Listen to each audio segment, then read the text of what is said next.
किसी प्रोग्राम को रन करना चाहते हैं और कंप्यूटर कहता है टंग sorry this program can not be run because you need this software for this. होता है ना ऐसा कि ये सॉफ्टवेयर नहीं होगा तो ये प्रोग्राम रन नहीं होगा। अब आप क्या करते हैं, इंटरनेट को कनेक्ट करके उसको डाउनलोड करते हैं। यस और नो? यस। लेकिन अगर वो इंटरनेट का कनेक्शन आपके पास नहीं होगा तो आप रन नहीं कर सकते इस प्रोग्राम को, है ना? बिल्कुल इसी तरीके से समझाने के लिए अल्लाह वालों की शान बहुत अजीम है, लेकिन हमारे पास वही नॉलेज है जो हमने मेमोरी में फीड करके रखा है। हमारा कनेक्शन कहीं है नहीं, लेकिन अल्लाह वालों का कनेक्शन मदीने से मुसलसल होता है और वहां से रूहानियत डाउनलोड होती रहती है। कोई भी प्रॉब्लम आए और मदीने से ताल्लुक बन जाए, वहां से डाउनलोड हो और आपका मामला सारा अपलोड होता रहता है। आपको इसलिए इस तरह समझा रहा हूं कि आप पढ़े लिखे हैं, आजकल बच्चे इसी भाषा को अच्छी तरह समझ सकते हैं।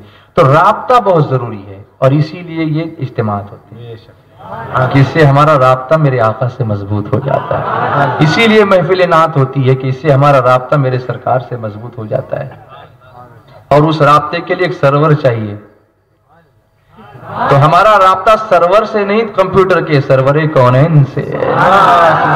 सर्वर कहूं कि मालिक को मौला कहूं तुझे, बागे खलील का गुले ज़ेबा कहूं तुझे, लेकिन रज़ा ने खत्म सुखन इस पे कर दिया, खालिक का बंदा खल्क का आका कहूं। लेकिन फिर कभी ऐसा भी तो होता है ना कि कंप्यूटर में वायरस भी आ जाता है, डेटा को करप्ट भी कर देता है। वो वायरस कहां से आता है? किसी के पेन ड्राइव से। यस और नो? अब डरते हो ना, बाबा पेन ड्राइव दे रहा है उसमें तेरे कोई वायरस तो नहीं है, मेरा कंप्यूटर खराब हो जाएगा। तो कंप्यूटर की मेमोरी खराब ना हो इसलिए पेन ड्राइव लेने से डरते हैं, ईमान की मेमोरी खराब ना हो इसलिए किसी से भी मिलने से डरते क्यों नहीं है? ये देखो कि वो डेटा कहां से आ रहा है। क्या हदीस शरीफ में इस पर तंबीह नहीं की गई? तुम ये देखो तुम अपना इल्म किससे ले रहे हो। किसी का भी पेन ड्राइव लेते हो, अपने कंप्यूटर पे लगाते हो, पूरा डेटा करप्ट हो सकता है। इसलिए ये देखो कि बरेली का स्टैंप लगा हुआ है कि नहीं, उसमें गरीब नवाज की बारगाह का एंटीवायरस है या नहीं। वायरस आएगा वही क्लियर हो जाएगा, उसके बाद ईमान की सलामती के साथ कंप्यूटर का डेटा अपलोड हो जाएगा। नाराए तकबीर, नाराए रिसालत, बुलबुल बाग़े मदीना, उलमाए सुन्नत। Everything is in mind, everything is in. आप वही करते हैं जो आपका माइंड कहता है। अगर दिमाग न कहे तो जिस्म नहीं कर सकता उस काम को। यस और नो? कभी ऐसा हो कि सोचा कुछ और किया कुछ? ऐसा नहीं। You do what you think, this is the access point, this is the order point, this is the king of the body. So what the king orders the body executes, right? Yes. अब मैं आपको बताऊं एक example और। जब मैं भी land किया मैंने जेट एयरवेज की फ्लाइट से बंबई में आया, तो सुबह जब लैंड हुआ मैं जेट की फ्लाइट से बॉम्बे में, it was about 11:40 in the morning. आज सुबह लंदन हीथ्रो से सीधा बॉम्बे डायरेक्ट फ्लाइट।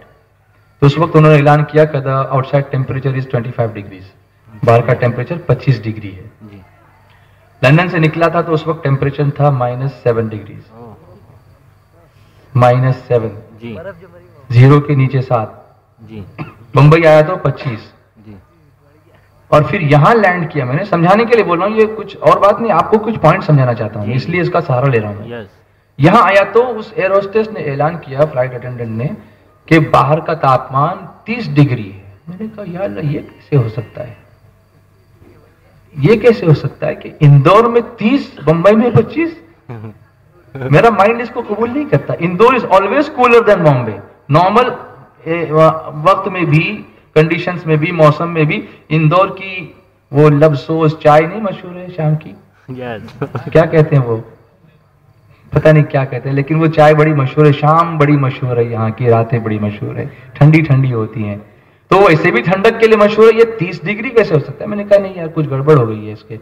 फिर जैसे ही एयरक्राफ्ट का दरवाजा खुला तो उसी एयर होस्टेस ने कहा it's very foggy outside, it can not B 30 degrees, ये 30 डिग्री तो हो नहीं सकता है, इतना ठंडा ठंडा बाहर लग रहा है, शायद मुझे इंफॉर्मेशन गलत मिली है। तो 30 का सुनकर तो मैं रिलैक्स हो गया था कि चलो यहां ठंडी नहीं है। میرا مائنڈ سیٹ ہو گیا کہ اب ٹھنڈی نہیں ہے, لیکن اترتے ہی ساری سیٹنگ گڑبڑ ہو گئی. تو یہ جو مجھے آپ دیکھ رہے ہیں, یہ میں لندن میں نہیں لے رہا تھا. یہ شال, یہ اتنا سارا کلوتھنگ لندن میں لینے کی ضرورت نہیں پڑی تھی. آپ کہیں گے -5 میں -7 میں نہیں, اور یہاں کیوں لے رہے ہیں آپ؟ تو اس کی ایک وجہ میں آپ کو بتاؤں. یہاں ٹھنڈی تو ہے لیکن اس کا انتظام نہیں ہے. وہاں ٹھنڈی -17 تک چلی گئی تھی, برف ہی برف تھی چاروں طرف, چلنا مشکل تھا, روڈ پورے بلاک تھے.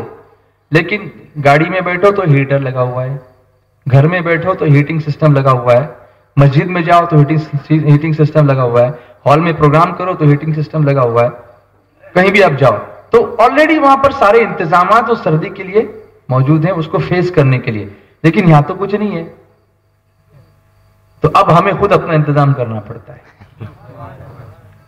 تو پتہ یہ چلا کہ انسان اگر سوچ کر انتظام نہ کرے کسی ایڈورس کنڈیشن سے بچنے کا, تو پھر وہ اس میں بیمار ہو سکتا ہے.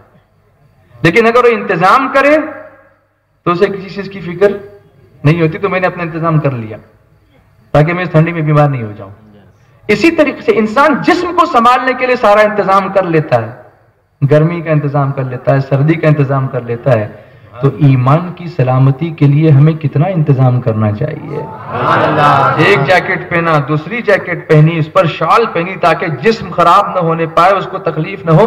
تو ایمان کے لیے کتنی شالیں پہننی چاہیے کہ کسی کی نظر نہ لگ جائے, کوئی اسے ڈاکہ نہ ڈال کر لے جائے, کوئی اس میں جو ہے وہ گستاخی نہ بھر دے, کوئی اس کے اندر بے ادبی نہ بھر دے. اس کے لیے ہمیں کتنی شالیں لینی چاہیے.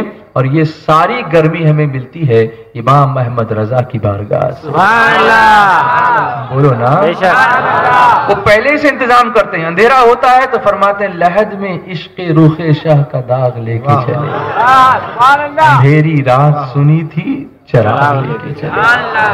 بولو نا, قبر کا اندھیرا ہے تو انتظام ہونا چاہیے نا پہلے سے. اب دنیا کا اندھیرا ہے تو پہلے سے انتظام کرتے ہیں, تو قبر کے اندھیرے کے لیے پہلے سے انتظام کرنا چاہیے نا. اس لیے یہ اجتماعات ہوتے ہیں کہ ہمارا مائنڈ اس کے لیے سیٹ ہو جائے. Once your mind is set, everything is set. تم نے ایک بار دل میں ٹھان لیا, دماغ میں بٹھا لیا کہ مجھے یہ کرنا ہے, تو پھر کرنا ہے. لیکن جب تک دماغ سیٹ نہیں ہوگا آپ یہ کرو گے نہیں. اس لیے یہ مسلسل جو پروگرام کیے جاتے ہیں وہ اس لیے کہ آپ اپنے پروگرام کو بنائے رکھیں, اپنی نگاہیں میرے سرکار کی بارگاہ طرف لگائے رکھیں.